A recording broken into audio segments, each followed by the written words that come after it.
నమస్తే హరీష్ గారు. నమస్తే. ఈ మధ్య కాలంలో శరీర ఆకర్షణకి ఎక్కువగా లవ్ చూపిస్తున్నారు. నిజంగా అలాంటి ఆకర్షణ లేకుండా నిజమైన ప్రేమ అనేది ఉంటుందా?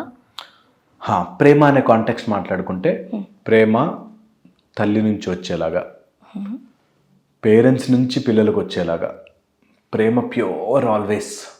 ప్రేమ రెండు రకాలు. ఒకటి హార్ట్కి సంబంధించి, దట్ ఈస్ యంగ్ లవ్, దిల్ దియా ఆ టైప్. ఓకే. అదర్ ఈస్ కడుపు నుంచి వచ్చే కడుపు తీపి.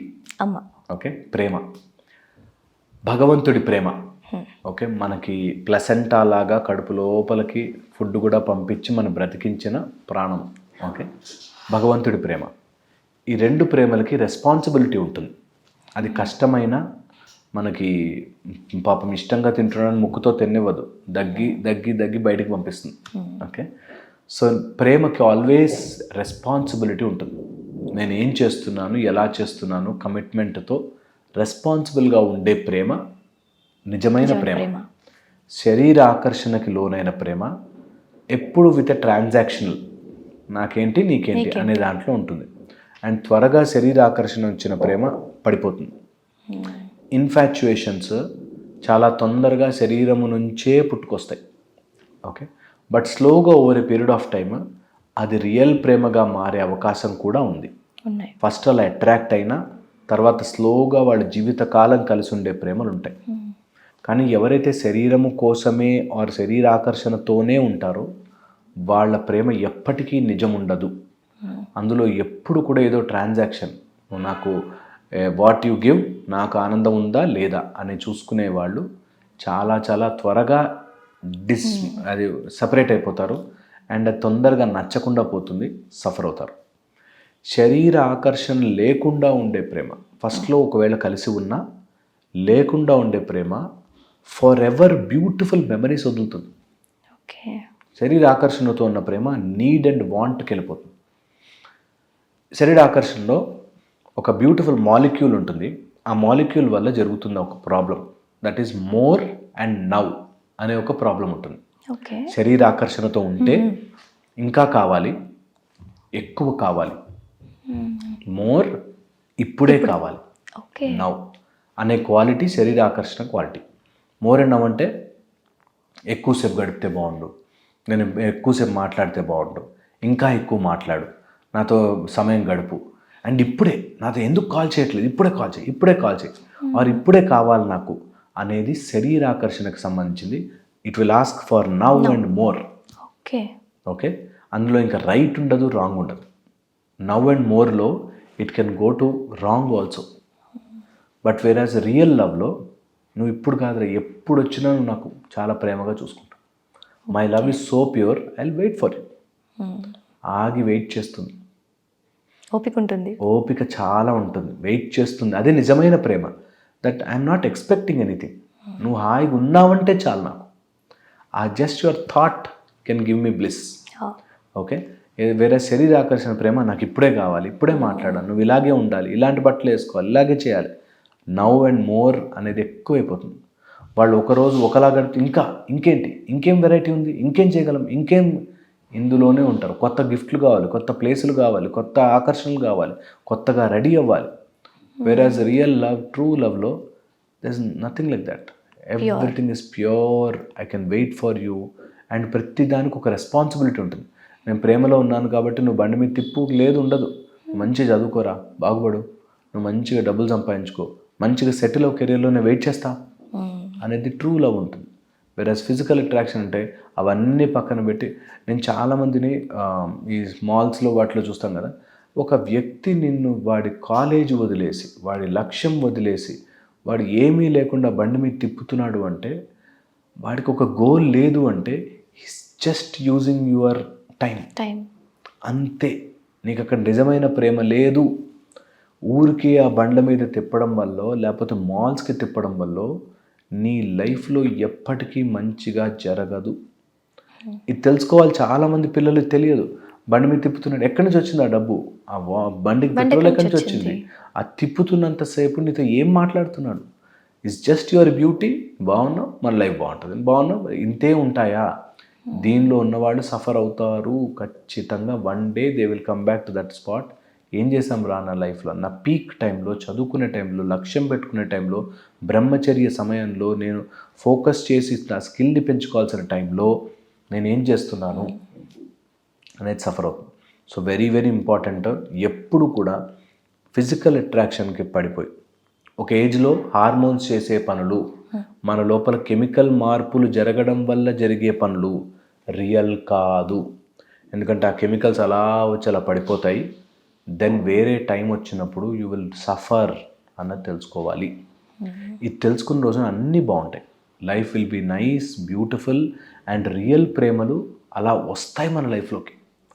ప్రేమ ఖచ్చితంగా వస్తుంది. ప్రేమకి బాధ్యత ఉంటుంది. ప్రేమ వెయిట్ చేస్తుంది. రియల్ ప్రేమ బాధ్యతతో వెయిట్ చేస్తుంది. ఒక తల్లి ప్రేమ నీకు అన్నీ కొనిస్తుంది. నీకు జ్వరం వచ్చిన రోజున చేదుగా ఉండే మందైనా వేస్తుంది. అది ఒక రియల్ ప్రేమ. దేవుడు నిన్ను కరెక్ట్గా కష్ట సమయాల్లో నించోబెట్టి నేర్పిస్తాడు నీకు. ఖచ్చితంగా అన్నీ ఇచ్చాడు. కృష్ణుడు కూడా పక్కన నించుని రథం నడిపాడు కానీ ఆయన యుద్ధం చేయలే. So he will teach you. అది రియల్ ప్రేమ. రియల్ ప్రేమ ఎప్పుడు కూడా ఒక గురువులాగా, ఒక తల్లిలాగా, ఒక నిజమైన భర్తలాగా, భార్యలాగా నీతో వెన్నంటూ ఉండి నడుస్తుంది. ఫిజికల్ అట్రాక్షన్స్లో తొందరగా అవసరం తీరిపోతే బోర్ కొట్టేస్తారు. So should never go in to that. Physically ఒక స్టేజ్లో ఉన్నప్పుడు ఒక మెమరీ లాగా ఒకలాగా వస్తుంది.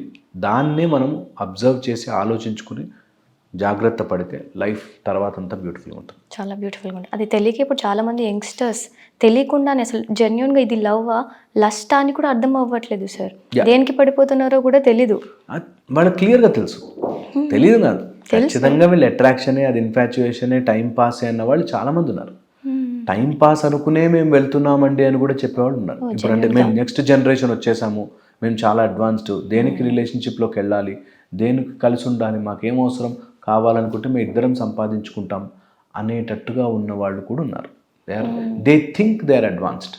బట్ అలాంటివి వచ్చినప్పుడు ఏదో రోజు లోన్లీనెస్, ఏదో రోజు ఒంటరితనాన్ని అనుభవిస్తారు. ఇది ఈ రోజుల్లో స్టడీస్ రూపంలో నేను what I'm saying is not పురాతనం, ఇప్పుడు జరుగుతున్న స్టడీస్లో దట్ ఎవరైతే నంబర్ ఆఫ్ రిలేషన్షిప్స్లోకి వెళ్ళి, ఇన్ఫాచ్యుయేషన్లోకి వెళ్ళి, శరీరాకర్షణతో వెళ్తారో వాళ్ళు లోన్లీనెస్తో, పర్ఫార్మెన్స్ ఇష్యూస్తో, తర్వాత వాళ్ళు వీక్నెస్గా ఫీల్ అయ్యి depressions, dullness, mood disorder, sadness ఇవన్నిటికీ బానిసలు అవుతారు. ఎందుకంటే ఒకరోజు అట్రాక్ట్ అయ్యారు, వెళ్ళారు, తిరిగారు, 1 month అయిపోయింది, ఇంకొకళ్ళు వచ్చారు, ఒక 4-5 అయ్యాక ఏంటి my life, some day you have to settle at one, some day వస్తుంది. నేను అప్పుడు వెనక్కి చాలా ఇమేజెస్ అయిపోయి ట్రామా అనుభవిస్తారు. So very very careful. అలాంటివి అస్సలు ఎంకరేజ్ చేయకూడదు. టైం మన కోసం ఆగదు, అబ్సల్యూట్లీ ఆగదు. అండ్ టైం నేర్పించేస్తుంది, బుద్ధి చెప్తుంది, ఖచ్చితంగా ఒక డే తీసుకొస్తుంది. వెరీ విల్ ఆల్ సఫర్ అంటారు కదా హరీష్ గారు, గట్టిగా దెబ్బ తగిలితే అన్ని సెట్ అవుతాయి అన్నట్టు. తగలాల్సిందే, అప్పుడే సెట్ అవుతారు. ఇప్పుడు మనం ఎంత చెప్పినా కానీ వాళ్ళకి ఆ వీళ్ళేంట్లే మాకు చెప్పేది అనుకుంటారు, కానీ ఒక రోజు ఖచ్చితంగా వస్తుంది.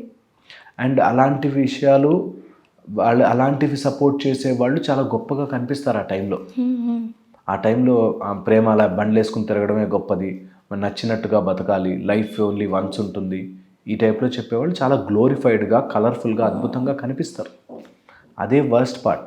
అలాంటి చెప్పేవాళ్ళు చాలా కలర్ఫుల్గా, అలా చెప్పని వాళ్ళంతా చాలా బోరింగ్గా కనిపిస్తారు. బట్ దెన్ సఫర్ అయ్యేది వాళ్ళే. ఆ టైంలో తెలీదు, దాని తర్వాత వాల్యూ తెలుస్తుంది. సో నిజంగా ప్యూర్ లవ్ ఉండే వాళ్ళలో ఎలాంటి లక్షణాలు కనిపిస్తాయండి? అంటే మామూలుగా ఇతని జెన్యూన్ లవ్ అని చెప్పడానికి ఎలా తెలుస్తుంది? Yeah, very important. First is emotionally stable ఉంటారు. ఓకే, ఇప్పుడు ఈరోజు కుదరదు అంటే no problem, I can wait అనేటట్టు ఉంటారు. జెన్యూన్ లవ్ ఉంటుంది. సెకండ్, ఇద్దరికి ఒక కామన్ గోల్ ఉంటుంది, ఒక లక్ష్యం ఉంటుంది, నేను లైఫ్లో ఎలా ఎస్టాబ్లిష్ అవ్వాలని. వాళ్ళిద్దరికి ఒక గోల్, నా ఫ్యూచర్ ఇలా ఉండబోతుంది, మేము ఇలా హ్యాపీగా ఉంటాము అనేది ఉంటుంది. థర్డ్ వచ్చేసి ఇద్దరు పేరెంట్స్తో మాట్లాడతారు, ఒప్పిస్తారు అండ్ ట్రై చేస్తారు, అట్లీస్ట్ ట్రై చేస్తారు. ఓకే, చాలా చాలా ఇంపార్టెంట్. ఫోర్త్ వచ్చేసి ఇద్దరు ఎన్ని గొడవలు పడ్డా దే స్టే టుగెదర్. ఇద్దరు కలిసి ఉంటారు, వాట్ ఎవర్ హ్యాపెన్స్ కలిసి ఉంటారు. వాళ్ళకి ఇంకొకళ్ళతో ఆకర్షణ ఉండదు. ఇంకొకళ్ళు ఎవరు ఒకసారి వీళ్ళతో స్ట్రైక్ అయిపోయాక ఇంకోళ్ళు ఎవరు అసలు కనిపించరు, అవసరమే ఉండదు. సో ఇవి చాలా చాలా ఇంపార్టెంట్గా మనం ఐడెంటిఫై చేసుకోవడానికి ఫీచర్స్ పెట్టుకోవచ్చు. సో యంగ్స్టర్స్ ఇలాంటి జాగ్రత్తలు ఖచ్చితంగా తీసుకోవాలి. ఎమోషనల్లీ స్టేబుల్ ఉండాలి, ఫైనాన్షియల్లీ స్టేబుల్ ఉంటాను. అలాంటప్పుడు వచ్చే నిజమైన ప్రేమ, you will get positive people in your life. నేను ఒక అమ్మాయిని చూశాను, వేర్ ఆ అమ్మాయి ఇంట్లో ఎప్పుడూ ప్రేమ లేదు, మా నాన్న ఎప్పుడు సరిగ్గా మాట్లాడు అని ఆమె ఆ ప్రేమ నాకు ఎవరన్నా నన్ను ఇష్టపడే వాళ్ళు ఉంటే బాగుండు అని వాడు ఒకడు చూసి ఆపర్చునిటీ చూసి ఆమె దగ్గర నాకు నువ్వంటే ఇష్టం అని తిరిగి డబ్బులన్నీ వాడేసుకుని ఆమె ఇంట్లోంచి గోల్డ్ తెప్పించేసుకుని వాడేసుకుని ఆమెను రోడ్ల మీద అంతా తిప్పి మొత్తం డీఫేమ్ చేసేసి వదిలిపెట్టాడు. సో నువ్వు what stage you are in అలాంటి వాళ్ళని అట్రాక్ట్ చేస్తావు. రోజు నేను అలాంటి మైండ్ సెట్తో తిరుగుతుంటే నాకు ఆ మైండ్ సెట్ని ఎక్స్ప్లాయిట్ చేసే వాళ్ళనే అట్రాక్ట్ చేస్తాం మనం. అది యూనివర్సల్ లా. నిజంగా కూడా ఎలాంటి మనస్తత్వం ఉంటుందో అలాంటి వాళ్ళని మనం అట్రాక్ట్ చేస్తాము. సో కేర్ఫుల్గా ఉండాలి. సో చాలా కేర్ఫుల్గా ఉండాలి.